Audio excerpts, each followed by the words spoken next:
Welcome to another edition of Night Talk. Get to the point. I'm Lenny McAllister. If this is your first time with us, thanks for tuning in. You're going to make new friends in us tonight. And if you've been here before, welcome back. After the most recent reports coming out of Washington concerning the jobs outlook, we have a lot to talk about with our talented panel. The phone lines are open at 412-333-PCNC. You can also join us with emails and on social media. So let's kick things off with our starting point. In 1859, A Tale of Two Cities, the classic by Charles Dickens, was published. With the book's title, perhaps Dickens was speaking to a nation of over 300 million people some 155 years later. Everything these days seems to revolve around starkly contrasting viewpoints or realities. Our politics of left versus right has become more divided than ever. The gap between the haves and the have-nots seems to be more pronounced. The factions in our nation are drifting further apart in dangerous ways.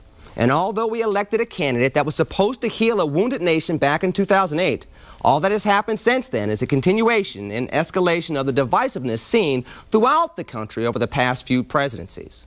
So is it any surprise that with the latest jobs report, this tale of two perspectives marches on?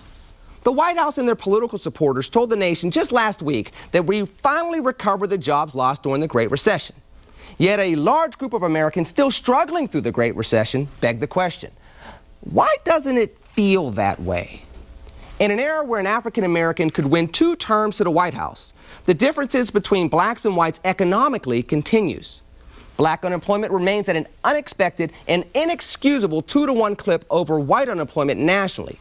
And the average median wealth for a single black woman is $100, or less than half of 1% of the median wealth for her white counterpart.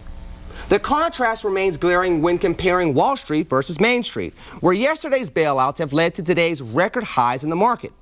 In sad contrast, today's economic climate has also led to more people on food stamps and government assistance than we hoped possible. Even the employment numbers yield 2 different tales. Yes, the unemployment rates continue to drop throughout the nation, but the employment population ratio has not cracked 60% since President Obama's 2nd month in office over 5 years ago, and the labor participation rate hovers at dismal levels. With these latest jobs numbers, are we seeing a turning tide or depressing new normal? Is raising the minimum wage in non-career jobs the best way to create a decent living these days? Is the American dream now just a pipe dream that no longer has economic promise for the masses? A contemporary of Dickens famously said, "A house divided against itself cannot stand." Abraham Lincoln applied the biblical quote to antebellum politics, but clearly it applies to our economy today as well. As long as we have such contrasting tales of two cities economically, we will continue to struggle to be a nation that leads internationally.